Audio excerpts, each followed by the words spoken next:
여러분 안녕하십니까? 광주 MBC 뉴스데스크입니다. 민주노총 화물연대가 총파업 보름여 만에 파업을 철회하고 현장으로 복귀합니다. 총파업의 여파를 받던 기아차와 금호타이어는 늦어도 다음 주부터 정상화에 들어갈 예정입니다. 송정근 기자입니다. 화물연대가 총파업 돌입 16일 만에 파업을 철회하고 현장으로 복귀합니다. 전체 조합원 총 투표 결과 투표에 참여한 조합원 중 61.8%가 파업 철회에 동의했기 때문입니다. 광주지역본부도 조합원 479명 가운데 63%인 304명이 파업 철회에 동의표를 던졌습니다. 조합원들은 현장으로 복귀하긴 하지만 착잡한 마음을 숨길 수는 없습니다. 수입이 보장이 안 되니까 일을 조금이라도 하려고 이제 과로를 하는 거잖아요.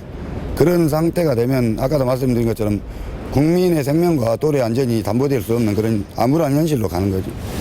화물연대가 현장으로 복귀하면서 기아차와 금호타이어 등 주요 사업장의 숨통이 트일 전망입니다. 기아차는 총파업 이후 공장에서 출하장까지 일당제 기사들이 직접 완성차를 몰고 가는 개별 운송을 내일까지는 그대로 진행할 예정입니다. 또 타이어 감산 조치에 들어갔던 금호타이어는 내일부터 정상화에 들어갈 계획이라고 밝혔습니다. 자재수급난으로 한때 곤욕을 치렀던 건설 현장도 시멘트 출하량이 파업 직전 수준을 회복해 나가고 있습니다.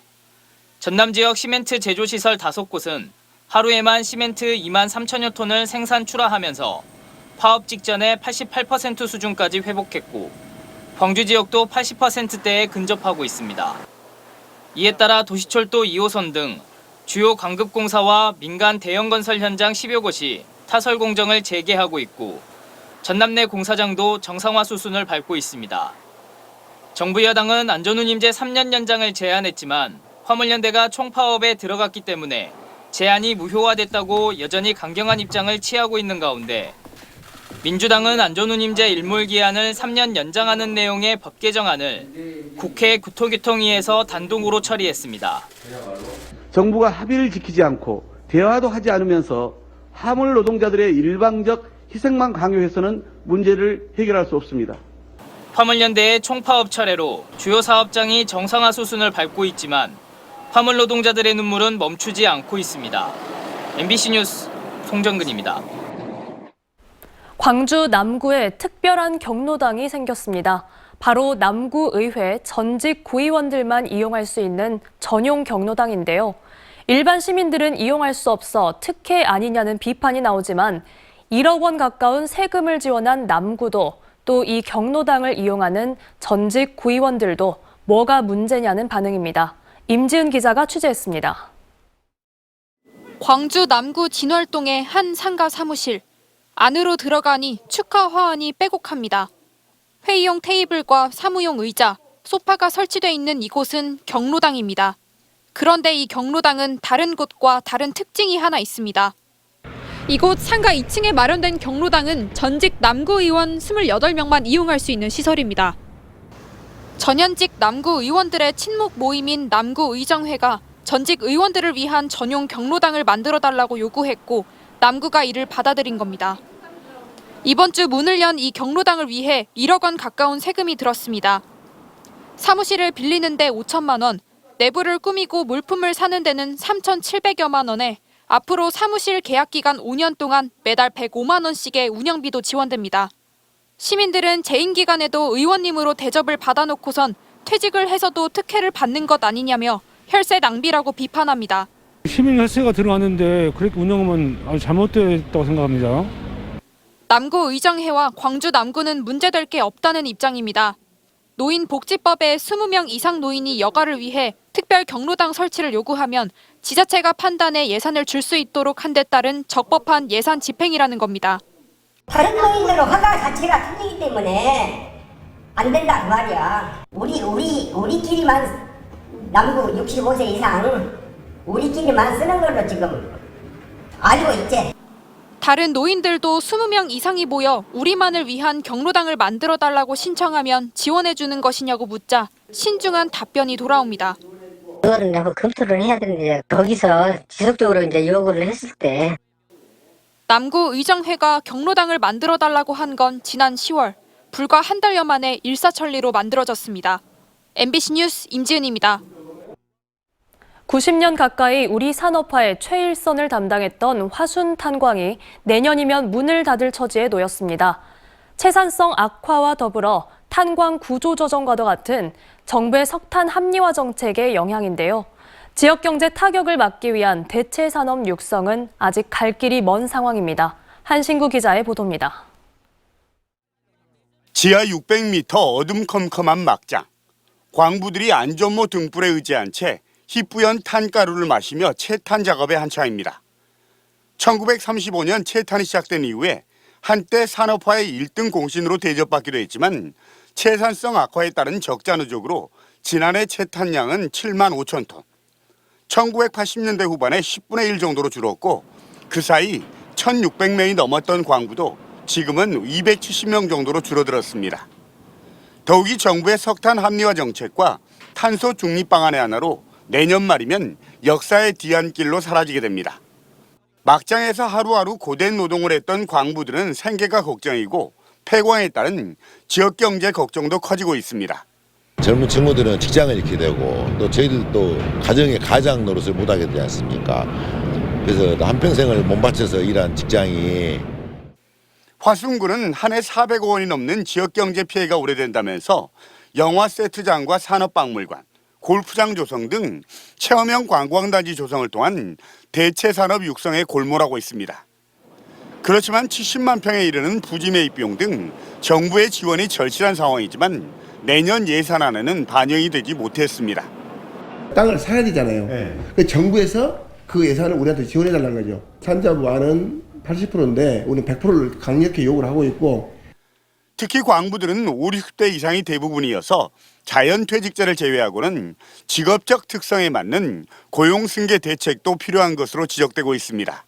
광부들한테 걸맞는 산업이 들어와야지 저희도 거기에 일할 수 있지 않냐. 산업화의 주역이자 1등 공신이었던 화순탄광. 폐광은 속속 다가오는데 답보 상태를 면치 못하는 대체 산업 육성은 시급한 과제로 남아 있습니다. MBC 뉴스 한신구입니다.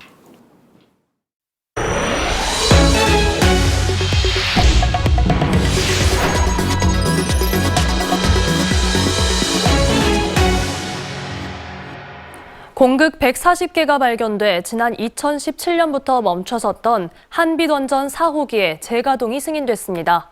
한국수력원자력 한빛본부에 따르면 원자력안전위원회가 한빛 4호기의 출력을 허용함에 따라 원자로를 재가동하고 이상이 없을 경우 오는 11일에는 송전선로에 전력을 공급하는 발전 재개가 이뤄질 전망입니다. 한편 환경단체는 성명을 통해 설계 당시가 아닌 사고 발생 시 경납 건물 안전성 평가가 없고 돔 형태 구조물 상부의 전체 공극 조사가 이뤄지지 않았다며 재가동 절차 중단을 촉구했습니다. 영암 해남 관광 레저형 기업도시인 솔라시도의 진입도로가 오늘 전면 개통됐습니다. 고속도로에서 기업도시로 바로 진입할 수 있게 된 만큼 기업도시의 조기 활성화가 기대됩니다. 김진선 기자입니다. 둘, 셋!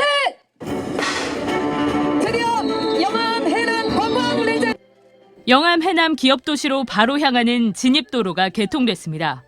해남 산이면 대진리에서 영암 3호읍 서호교차로를 연결하는 12.19km의 왕복 4차로. 총 사업비 3,155억 원이 투입돼 7년 만에 완공됐습니다.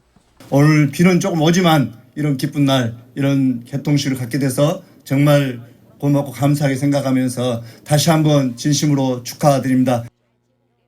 해남과 영암을 잇는 것을 넘어서 서남권 관광 레저 도시의 중심으로 이어가는 그 길이 됐으면 좋겠고 지방도 801호선으로 지정 고시된 진입도로의 명칭은 솔라시도로. 서해안고속도로와 남해고속도로에서 무한 남학과 영암 3호 도심지를 거치지 않고 기업도시로 접근할 수 있게 됩니다. 소요 시간도 10분 이상 단축됐습니다. 특히 진입도로 구간 중 솔라시도대교는 가창오리의 날개짓을 형상화한 더블리브 아치교로 솔라시도의 랜드마크가 될 전망입니다. 12km, 3,200억의 멋진 도로가 개설이 됐는데요. 앞으로 기업도시 발전을 위해서 크게 이바지할 것으로 생각을 하고 관광 레저를 중심으로 친환경 정원도시로 조성 중인 솔라시도 기업도시. 진입도로 개통으로 접근성이 개선된 만큼 기업 투자도 늘어날 것으로 보입니다. MBC 뉴스 김진선입니다. 광주경찰청이 어린이들을 상대로 자신의 주요 신체 부위를 노출한 혐의로 20대 남성을 붙잡아 조사하고 있습니다. 해당 남성은 지난 10월 말부터 11월 초 광주 남구의 한 아파트 단지에서 어린이 9명에게 자신의 신체 부위를 보여준 혐의를 받고 있습니다. 관련 CCTV를 확보해 사건을 조사 중인 경찰은 수사 결과가 나오는 대로 신병 처리 여부 등을 검토할 방침입니다. 민주당 광주시당이 양금덕 할머니 국민훈장 모란장 서원에 외교부가 제동을 건 것을 두고 굴욕 외교라며 정부를 비판했습니다.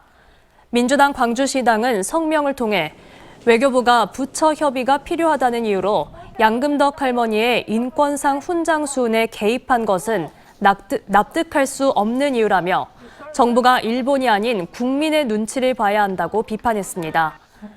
양금덕 할머니는 여성 근로정신대 문제에 앞장서 피해자들의 증언을 이끌어낸 공로를 인정받아 대한민국 인권상 수상자로 추천됐지만 국무회의에 안건이 오르지 못해 수상이 보류됐습니다. 1989년 전교조를 결성했다는 이유로 해직된 교사들에 대해 국가가 책임지고 피해 회복 조치를 취하라는 주장이 나왔습니다.